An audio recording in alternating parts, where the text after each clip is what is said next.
আওয়ামী লীগ আমাদেরকে এতটা খারাপ রাখে নাই। আওয়ামী লীগ নির্বাচনে অংশগ্রহণ করুক, এটা আমরা চাই, কারণ এটা একটা বড় দল। নির্বাচিত সরকার থাকলে মানুষ একটা চিন্তা করে যে না, আমরা একটা সরকারের অধীনে আছি। সপ্তাহের মধ্যে সমস্ত পত্রিকে আসছে 15,000 কোটি টাকা গত এক মাসে চলে গেছে এই শেয়ার মার্কেট থেকে, আর গত 9 মাসে সব মিলিয়ে চলে গেছে 80,000 কোটি টাকা। তো 80,000 আর এলো এই 15, অর্থাৎ 95,000 কোটি টাকা 9 মাসে চলে গেছে।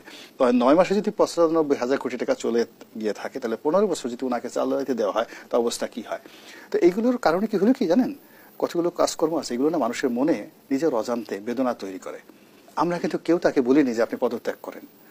নর্মালি রাজনীতিতে কি হয়, এই স্লোগান বড় বড়, সে বেগম জিয়া হোক, শেখ হাসিনা হোক, বঙ্গবন্ধু হোক, জিয়াউর রহমান হোক, এরশাদ সাহেব হোক, রাজপথের স্লোগান হয় এক দফা এক দাবি, এরশাদ তুই কবে যাবি, তুই তুকারি করে।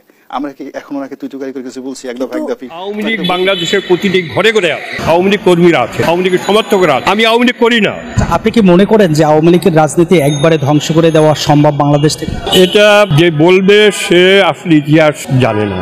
আওয়ামী লীগ কোনো বুইফুর সংগঠন না। আওয়ামী লীগ সবচেয়ে বাংলাদেশের প্রাচীনতম দল, এবং এই আওয়ামী লীগ মৌলানা ভাসানীর আওয়ামী লীগ, এই আওয়ামী লীগ শহীদ হোসেন শহীদ সোহরাওয়ার্দীর আওয়ামী লীগ, এই আওয়ামী লীগ বঙ্গবন্ধু শেখ মুজিবুর রহমানের আওয়ামী লীগ।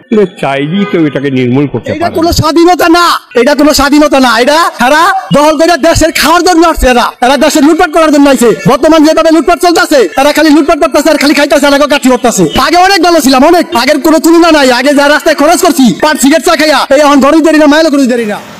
জয় বাংলা, জয় বাংলা, জয় বঙ্গবন্ধু, জয় বঙ্গবন্ধু। শেখ হাসিনা রাজপথ আসবে, রাজপথ আসবে, আসবে ফিরে বাংলাদেশে। জয় বাংলা, জয় বাংলা।